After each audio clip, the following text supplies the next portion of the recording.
Chers internautes de la RMC Kédougou, c'est l'heure de votre émission Écho de la résilience. À la présentation, Amadou Paté Diallo. Aujourd'hui, nous sommes à Salémata avec la Fondation Konrad Adenauer dans le cadre de la formation destinée aux acteurs des médias et organisations de communication sur le rôle et la responsabilité des médias dans la prévention de l'extrémisme violent. Alors, pour débattre sur ce thème, nous avons comme invité Amadou Ba, animateur Salémata FM, Joseph Ndega Bouban, animateur et reporter Salémata FM, et Binta Touré, animatrice Salémata FM. Alors, avant de rentrer dans le vif du sujet, nous allons donner la parole à nos invités pour se présenter à nouveau. Bonsoir. Bonsoir, monsieur Diallo. Ça va bien, vous allez bien. Merci vraiment de m'avoir tendu votre micro. Je m'appelle Amadou Ba, animateur au niveau de la radio communautaire de Salémata FM. Je vous remercie beaucoup. Okay. Salam alaikum. Bonsoir, monsieur. Moi, c'est Binta Touré. Je suis animatrice de la radio communautaire Salémata FM. Je suis très contente de m'avoir tendu votre micro. Merci. Voilà, merci d'arriver, mais pas autant pour moi. Et merci d'avoir donné la permission d'être là avec vous. Moi, c'est Joseph Ndega Bouban, animateur et reporter à la Salémata FM. Allez, merci, chers invités. Alors, sans plus tarder, nous allons attaquer les questions. Qu'entendez-vous parler de l'extrémisme violent? L'extrémisme violent, disons que c'est un mot qui enveloppe beaucoup de choses, mais on peut dire juste l'extrémisme violent, c'est une fonction d'action promouvoir, encourager au compte des actes pouvant mener à un terrorisme, en quelque sorte. Oui. Qu'est-ce que vous pouvez ajouter par rapport à ce que vient de dire Amadou? Oui, juste, M. Diallo, M. Ba l'a déjà dit. Donc, comme vous savez, quand on appelle le mot extrémisme, donc il faut d'abord se référer au mot d'abord extrémiste. Donc, c'est d'abord quand il y a deux idées contradictoires, où l'un n'écoute pas l'autre, où il y a l'usage de la force. Donc là, ça devient extrêmement violent. Donc, il va falloir combattre ce fléau avant qu'il n'y ait de l'ampleur. Donc, je pense que c'est la raison pour laquelle nous sommes aujourd'hui. Voir comment s'activer pour la prévention, n'est-ce pas, des enjeux sécuritaires dans notre région. Donc, en grosso modo, voilà quelques mots que je pourrais rajouter sur les termes de M. Ba, qui m'a déjà devancé sur la parole. Alors, cette fois-ci, je vais tourner vers Binta. En tant que femme, qu'est-ce qui vous a inspiré vraiment à mener la fonction du journalisme? Moi, en tant que femme, j'aimerais tellement que le journalisme soit plus en plus activé dans l'équipe, parce que la plupart sont les femmes qui sont les victimes. Donc il faut montrer les femmes les bonnes voies. Donc, comment les montrer? Par exemple, il faut les mettre dans des activités. La plupart, on voit que les femmes n'ont pas beaucoup d'activités, n'ont pas d'autonomisation. Donc, il faut les pousser à faire des activités, à part des activités domestiques. Par exemple, les mettre dans des radios, à la mairie, conseil départemental, partout. Là, tout ce que l'homme peut faire, la femme peut faire. Ok, toujours vers Amadou. Comment faire pour prévenir l'extrémisme violent selon vous? Vous savez, pour la prévention, il faudra qu'il y ait d'abord un message qui tient surtout à des bonnes informations. Il faut avoir l'information fiable par rapport aux personnes concernées, ou bien à l'endroit concerné, ou bien au pays concerné. Parce que si l'information ne passe pas bien, donc ça risque de créer beaucoup de choses, telles que, comme vous l'avez dit, le mot extrémiste. Donc, forcément, il va falloir filtrer l'information, vraiment qu'il y ait le sens d'information par rapport aux personnes concernées, pour juste parce que si l'information ne passe pas comme il le faut, donc ça va créer l'extrémisme. Donc pour la prévention, il faut forcément avoir la bonne information. Et aussi, il faut avoir aussi une sensibilisation par rapport des informations qui se passent au niveau de la localité, dans le pays ou dans le travail ou au niveau de la société, quel que soit l'exercice que nous avons en train d'effectuer, il faut l'information et la sensibilisation. Pour moi, donc, pour éviter la violence, pour la prévention de cet extrémisme, donc il faut forcément ça pour moi. Vous nous avez parlé de sensibilisation. Comment faire pour sensibiliser? Bon, vous savez, la sensibilisation, il y a aussi beaucoup de parenthèses à l'utiliser pour la sensibilisation. Bon, disons par exemple à travers la média.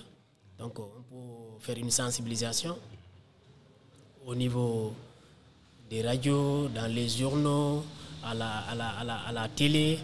Et pourquoi pas aussi, nous avons notre outil terre à terre, tel que les communicateurs traditionnels. Vous savez qu'en Afrique, surtout chez nous, par exemple, fier d'être africain, aussi sénégalais, parce que vous savez que selon notre tradition, nous avons nos informations et nous avons aussi des personnes destinées à des informations terre à terre, comme les communicateurs traditionnels. Si nous avons des choses à diffuser, automatiquement, tu vas aller les confier l'information, le message, ils vont le transmettre aux personnes concernées, soit dans les marchés, au niveau de la rue. Comme ça, c'est les communicateurs traditionnels, en dehors des médias, les journaux et la télé, les communicateurs traditionnels aussi, ils peuvent ventiler les informations, les messages pour que les personnes aient dans le même bain à la fois. D'accord, Joseph, qu'est-ce que vous pouvez ajouter ce qu'il vient de dire par rapport au rôle des acteurs des médias? Bon, juste le rôle qu'a, par exemple, les acteurs des médias, c'est un rôle primordial. Surtout quand on pense à la prévention des enjeux sécuritaires. Donc pour moi, premièrement, il faut d'abord identifier le problème récurrent parce que tout n'est pas le même problème. Donc il y a plusieurs diversités de problèmes que nous pouvons rencontrer. Est-ce que vous pouvez nous citer? Et dans une ville, on peut trouver beaucoup, comme par exemple des conflits internes qui pourraient survivre d'une société à une autre. Ou bien parfois nous pouvons avoir une communauté X se rebelle contre une communauté Y. Nous pouvons avoir aussi des problèmes comme la divagation, donc qui est d'ailleurs un problème majeur dans le département de Salémata. Donc ces problèmes-là, d'abord, il faut d'abord les identifier et mesurer donc, le degré de l'intensification. Donc en tant qu'acteur, donc tout ce que nous avons, c'est d'influencer d'abord cette communauté, en ayant, comme M. Ba l'a dit, la bonne information. Parce que pour d'abord véhiculer un message, aussi mesurer le degré de l'ampleur, il va falloir aussi comprendre le message, où est la souche originaire de ce problème. Et donc comme ça, on pourra commencer dès la base pour revenir, pour voir comment prévenir. Donc cette prévention sera aussi liée du fait que nous avons la capacité et la compréhension aussi des choses. Parce que parfois, on tend à vouloir prévenir quelque chose tout en aggravant la situation. Donc pour cela, il va falloir avoir donc une bonne compréhension sur le sujet et aussi, pourquoi pas, aussi chercher des personnes aussi beaucoup plus capables ou fiables, si je peux dire, qui pourront être utiles sur la gestion. Par exemple, nous pouvons utiliser les femmes qui sont actuellement actrices de développement, qui sont à l'origine aussi de beaucoup d'influence sur leurs enfants. Parce qu'aujourd'hui, un enfant qui est dans l'erreur est beaucoup plus, en tout cas, capable, beaucoup plus facile à être attiré par une femme. Donc la femme aussi peut aussi être un pilier pour redresser cette personne. Donc nous avons aussi les jeunes qui sont là, qui se connaissent actuellement mutuellement. Chacun connaît qui est l'autre. Et donc à travers la connaissance de ces jeunes, de cette jeunesse active, nous pourrons aussi trouver un point essentiel pour pouvoir remédier à cette cause. Nous avons aussi les vieux qui sont là. Parfois, très souvent, on tend à les oublier. On imprègne beaucoup plus les femmes et les jeunes, tout en sachant que les parents aussi sont là et qui sont aussi responsables de leur famille. Donc, sachant bien que toute chose s'éduque en famille. S'il y a faillite de l'éducation à la maison, donc si l'enfant grandit injustement, sans être éduqué par son papa ou bien sa maman, donc l'enfant va se rebeller. Et c'est en se rebellant chaque fois que le problème survient. Donc cet enfant peut influencer beaucoup d'autres enfants, ce qui crée maintenant un désaccord entre les sociétés. Parfois, vous pouvez trouver une personne qui se tient pour dire que, par exemple, si je touche un peu la religion, disant ce que mon père et ma mère croient, moi je ne suis pas là-dedans, ou bien même toute la communauté musulmane ou bien chrétienne qui se trouve chez les lieux, toutes les pratiques que ces derniers font, c'est inutile. Donc eux, ils sont beaucoup plus sages que leurs parents. Et comment maintenant contourner si on n'éduque pas bien nos enfants dès le bas âge? Parce que l'enfant, on a d'habitude en disant, quand il éduque, quand il est jeune, quand il grandit, il ne va pas se détourner de cette éducation. Mais parfois, nous attendons très souvent à l'âge de 17 ans pour dire que je vais conduire mon enfant pour qu'il étudie le Coran, ou bien que je l'envoie au monastère pour qu'il étudie la Bible. C'est déjà trop tard, parce qu'il a déjà des idéaux, tout en sachant que Internet est là, qui est un grand pilier, qui emporte beaucoup de jeunes à se rebeller contre les parents. Et donc, en tant qu'acteur, c'est d'abord voir, identifier l'ampleur des problèmes, chercher des moyens possibles, parce qu'il y en a plusieurs moyens que nous pouvons se baser. Donc, tantôt, M. Ba a parlé de sensibilisation, donc en renforçant surtout la cohésion sociale, parce que les jeunes sont tout le temps ensemble. On est là, Africains et Sénégalais fiers. Nous avons cette cohésion qui est en tout cas très forte dans tout le territoire sénégalais. Et c'est ce qu'il faut qu'on redouble encore beaucoup plus de vigilance. Si nous cassons cette cohésion sociale, nous tendons vraiment à l'entrée de plusieurs sources de problématiques que nous ne pouvons pas mesurer le degré juste parce que nous avons failli, par exemple, à cette cohésion. Donc tout ce que le Sénégal aujourd'hui a, donc cette entente entre les ethnies surtout, cette entente entre les religions, parce qu'on parle de dialogue interreligieux, ou d'ailleurs même dans une famille, tu peux trouver musulmans et chrétiens ensemble. Donc si nous continuons à renfermer ces liens de solidarité et de paternité, donc cela peut nous aider à prévenir, je ne dirais pas que nous allons complètement éradiquer, mais à prévenir au moins certains risques.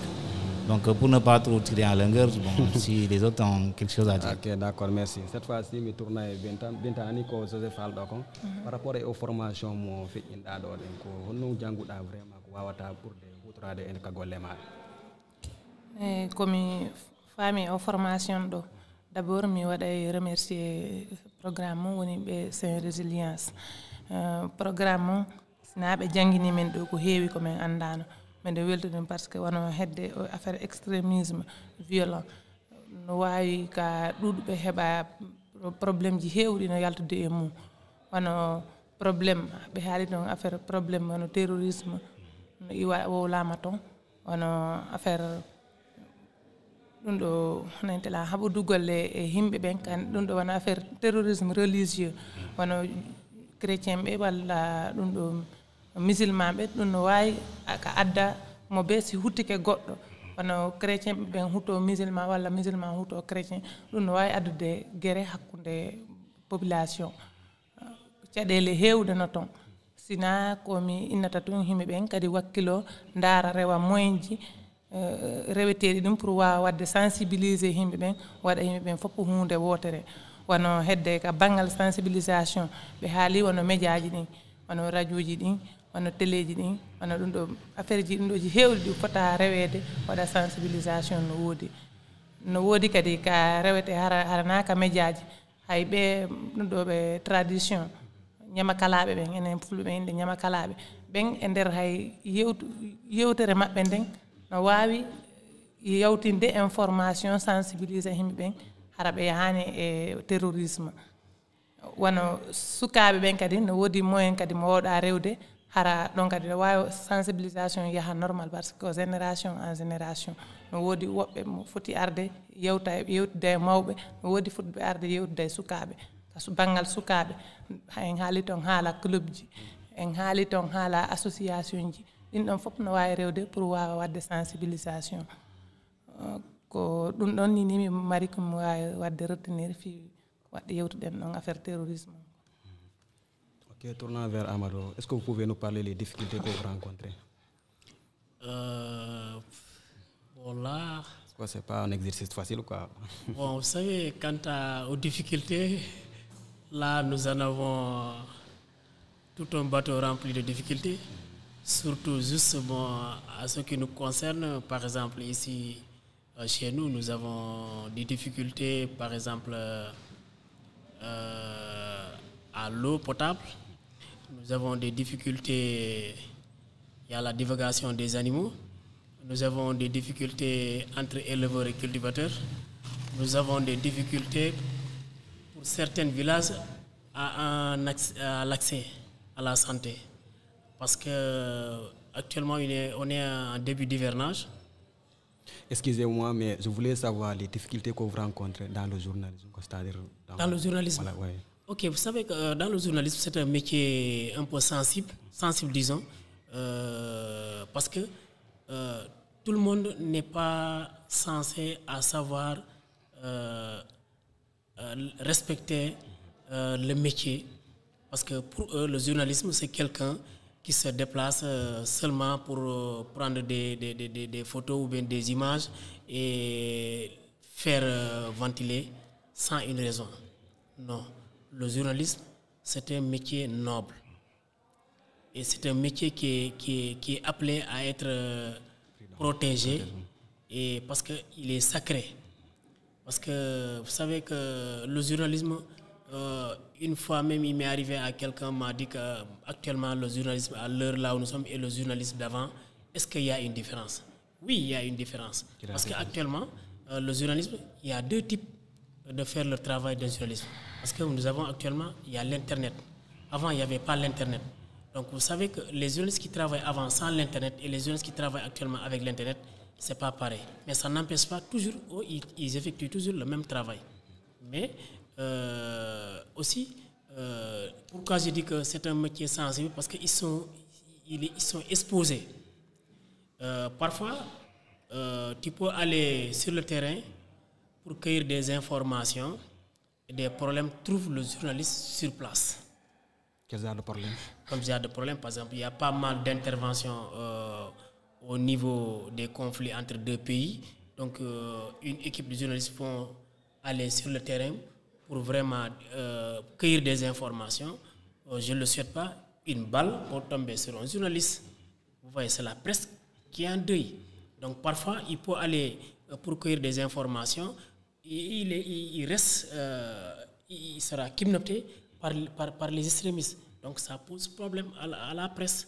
Donc, aussi, tu peux aller en vouloir faire, tu tombes dans le trou, tu tombes dans le piège. Ça vous dit quoi? En voulant prendre des informations et informer à la population ou bien aux personnes concernées. Donc, comment dire,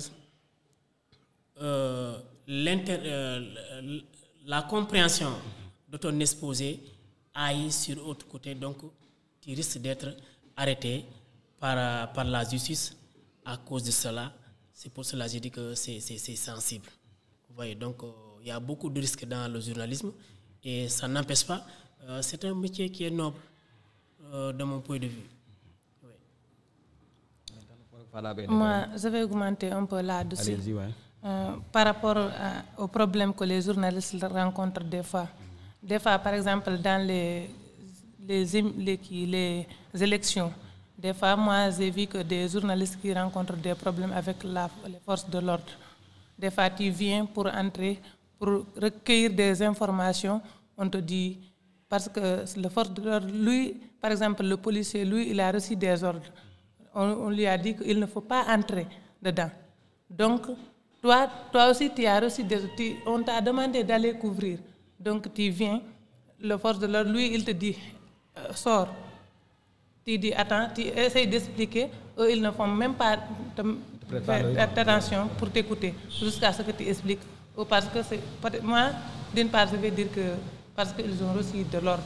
C'est pour ça qu'il ne faut pas écouter jusqu'à ce que cette personne-là ou bien ce journaliste-là fasse ce qu'il n'a pas devoir de faire. Donc, il lui dit dors. Donc, dors, ça c'est méchant, ça c'est offensant. Moi, là-bas, c'est un problème. Et encore, avec les réseaux sociaux, là, tu viens pour recueillir des informations. Avant que toi, tu termines de faire tout ton travail, il se trouve que quelqu'un a déjà lancé ça dans les réseaux sociaux, par exemple Facebook, WhatsApp. Donc les gens ont déjà... cette personne-là t'a devancé. Donc toi, ton information presque n'aura pas de... Oui, c'est ça ce que je voulais dire. Juste un entre parenthèses entre ce qu'elle vient de dire.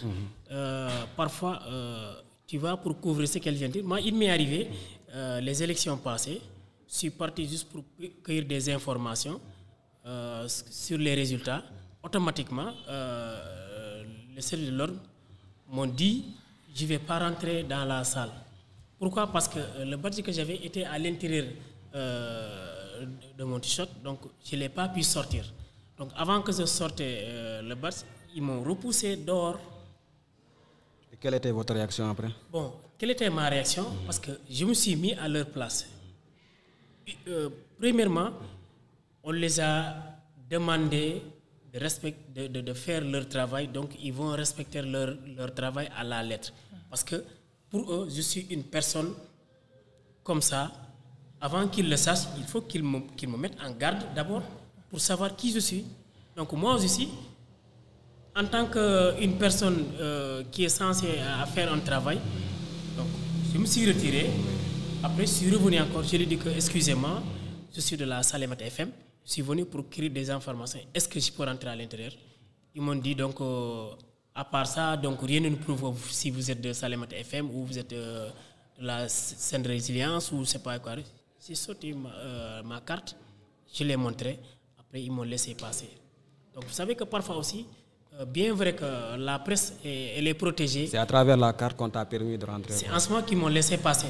Parce que là, je me suis juste en se présentant, ils n'avaient pas la confiance à moi. Est-ce que réellement que je suis la personne à qui je l'ai indiqué?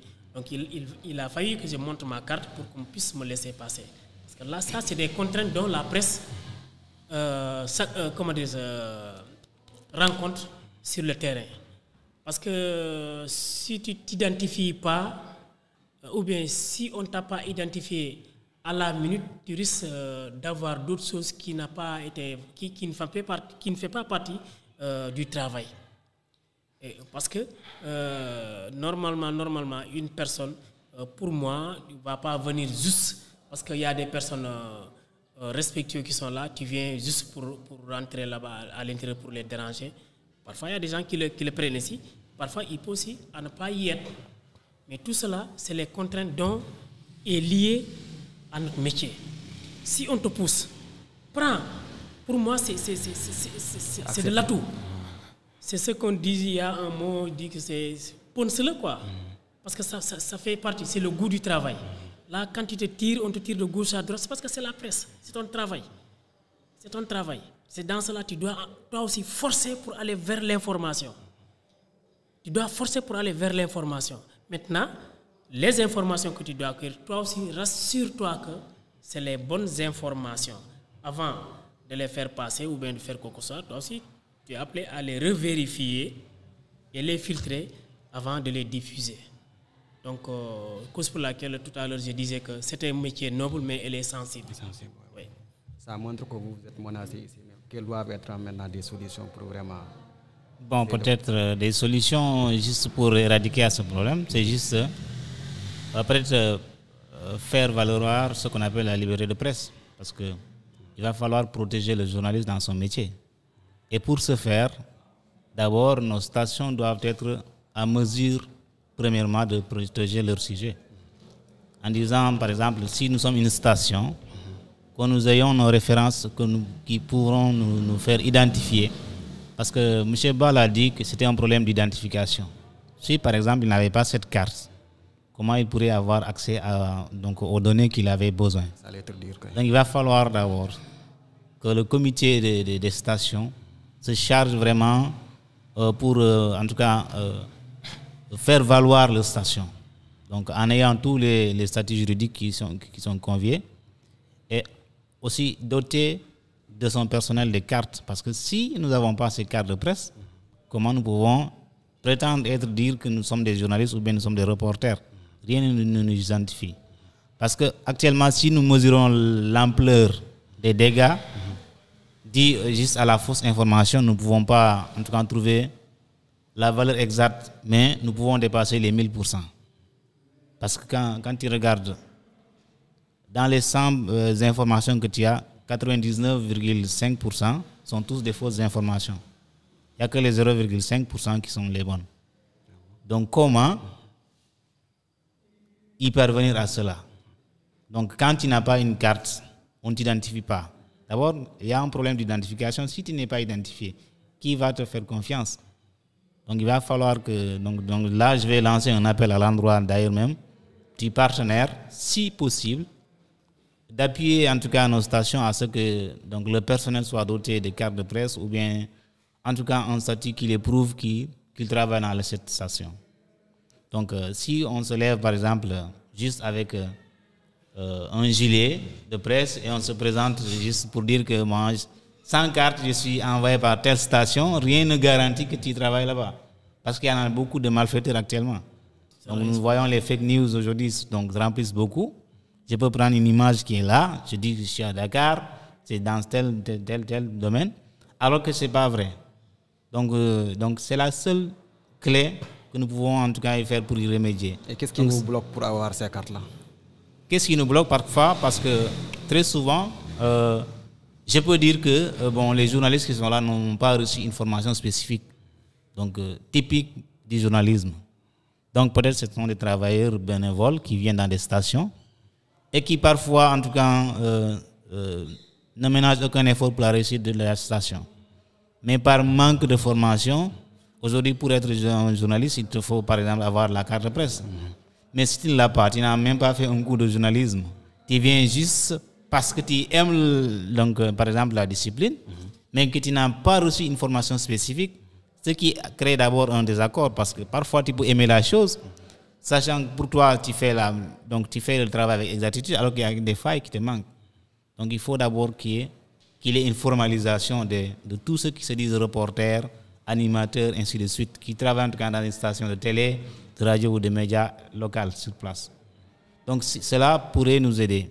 Mais s'il n'y a pas, par exemple, ces moyens, si les journalistes ne sont pas dotés d'une formation spécifique et qu'ils se lèvent un bon jour, dire que je vais faire un reportage, sans qu'ils ne sachent comment faire un reportage, donc ça crée un problème. Donc il va se dire que lui, il est un journaliste. Parce que c'est facile de corrompre nos mamans qui n'ont pas étudié. Je viens avec mon t-shirt, je suis journaliste, ils vont me respecter quand ils me voient avec des caméras. Mais si je n'ai pas reçu de formation, même d'abord quand le cadrage de mon film, c'est tout à fait le désarroi. Donc pour exercer le métier, il va falloir aussi avoir une formation spécifique. Mais si tu ne l'as pas, tu vas le faire, mais il y aura toujours des manquements. Donc voilà aussi l'ampleur qui se trouve actuellement dans nos stations locales, si je peux dire même régionales parfois. Par là, on peut aussi les réseaux sociaux. Est-ce que vous pouvez nous aborder quelques... Oui, parlant des réseaux sociaux, nous voyons que là, c'est une fenêtre qui est large. Quand on entre, on ne trouve pas où se trouve la fin de la limite de la chambre. Donc c'est dans une chambre où tout est possible, où tout je peux retrouver à l'intérieur. Donc disant que moi, je suis un journaliste, je pars sur le sujet, par exemple sur le terrain, à la recherche des informations. Alors qu'il y a quelqu'un, un malfaiteur, ou bien un mal impressionné qui se trouve dans sa chambre et qui a presque, par exemple, le même canal de recherche que moi. Il me devance dans tous les domaines, comme Mme Touré l'a dit. Elle me devance dans tous les domaines. Donc d'ailleurs, peut-être cette personne est beaucoup plus informée sur le sujet. Mais le problème, il ne véhicule pas le bon message. Donc il essaie de corrompre les personnes qui lisent ou bien qui sont en train d'observer en utilisant des fausses images. C'est vrai parfois, on peut contourner cette information, mais il est difficile pour nous journalistes actuellement parce que très souvent, on a l'habitude d'entendre que les journalistes ont perdu presque leur crédibilité au Sénégal parce qu'ils divulguent des messages un peu partout parce que les gens, ils se fient à Facebook. Donc, ils peuvent, par exemple, prendre la couverture de tel média et dire que c'est au nom de tel, alors que c'est fausse. Donc, comme je vous ai dit tantôt, il y a des fake news, donc c'est-à-dire des fausses informations qui circulent partout. Donc, si nos parents se fient à là, écoutant un journaliste qui parle à la radio, peut-être qu'il a la bonne information, mais ils vont se référer beaucoup plus à Facebook, à Twitter, à Google, je ne sais pas comment. Donc ça crée un grand problème.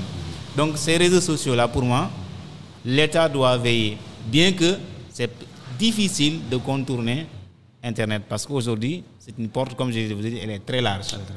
Il n'y a pas de limite là-dessus. On ne peut pas aussi le contrôler. Mais il y a un moyen que l'État peut mettre sur place pour garantir la sécurité, en tout cas des utilisateurs des réseaux sociaux. Donc, par exemple, si on interdisait à un enfant d'avoir accès à Internet, je pense que cela pourrait être un vecteur, en tout cas, porteur de développement. Okay. Parce que si on continue, depuis le bas âge, l'enfant qui n'a, par exemple, qui a que 5 ans, a déjà un compte Instagram, un compte Twitter, un compte Facebook. C'est apparent. Comment tu peux redresser cet enfant? Parce que chaque fois, il est dans l'Internet, il voit des informations, il essaie de le contredire parce qu'il y a une personne qui est de gauche qui essaie en tout cas d'influencer négativement cette personne. Donc pour dire qu'actuellement, le poids des réseaux sociaux, ça coûte tellement énorme à l'État, parce que si vous voyez aujourd'hui beaucoup de désaccords, surtout entre les politiques, c'est dû par exemple à ce manque d'informations légales. Parce que parfois, nous cumulons des informations faussement pour essayer de nuire ou bien de corrompre la société pour que nous puissions avoir accès à ce que nous avons besoin. Imaginons si nous prenons par exemple le mauvais côté pour vouloir influencer le côté politique. Aujourd'hui, c'est facile d'avoir une information, par exemple, qui datait, je ne sais pas, de 1800, pour dire que c'est une actualité qui est vécue actuellement au Sénégal. Parce que les médias actuellement, avec les téléphones ou bien nos caméras actuelles, on peut modifier et vouloir aussi mettre beaucoup de paramètres à l'intérieur qui n'existaient pas dans la vidéo. Ça, on le voit tantôt. Et ça crée un problème parce que quand vous regardez le discours, surtout des chefs d'État, vous allez vous contredire parce que chaque fois ils disent cela, ils retournent, après ils disent maintenant c'est la VAR, donc tel avait dit ceci, c'est lui aussi qui revient pour répéter cela. Donc les populations ne vont pas comprendre. Effectivement. Donc c'est la raison pour laquelle si on se fie beaucoup plus à ces réseaux sociaux, nous tendons à la disparition de notre société. Et donc comme on disait, quand les humains se robotisent, donc maintenant les robots s'humanisent. Le contraire. Parce que chacun aujourd'hui a son smartphone, son téléphone. Peut-être qu'il n'y a même plus cette cohésion sociale. Nous pouvons rester ensemble, on ne se parle pas, chacun est avec son téléphone. Donc, ce qui ne garantit pas la sécurité. Parce que je ne sais pas qu'est-ce que tu es en train de faire, qui est en train de te corrompre, qui est en train de te faire rigoler. Et jusqu'où vous allez vous limiter. Parce que la fin d'une chose vaut mieux que son commencement.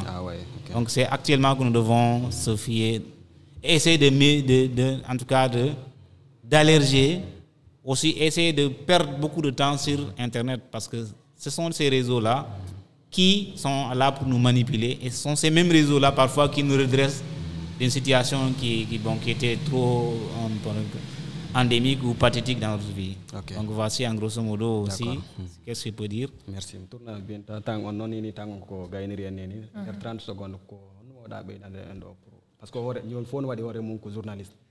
Don ko no wawda en haalande ndo pour wawa distinguer entre ko wobbe ben divisata ne kon tum e journaliste on tigi tigi ko dum anda.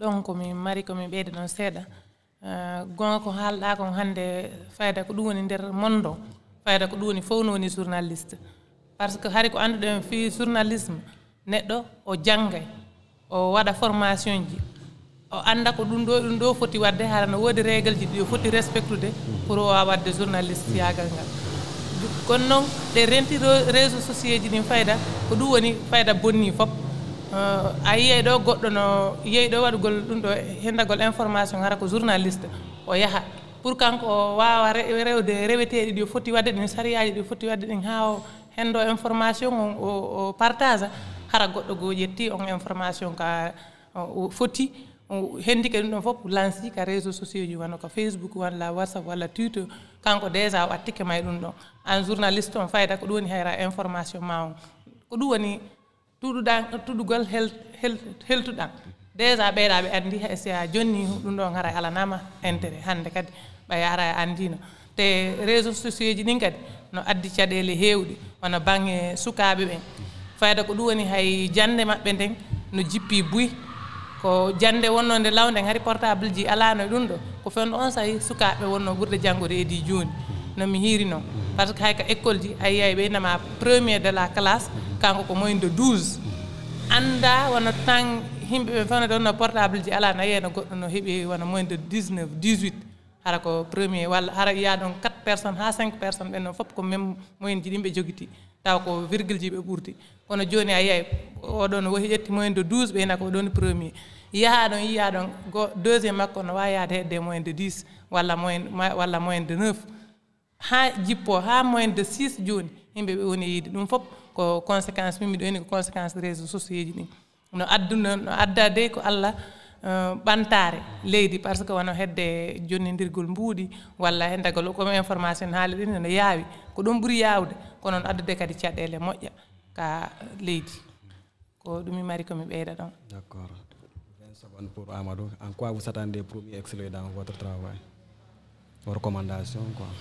Bon, j'attends une progression et promotion grâce aux partenaires.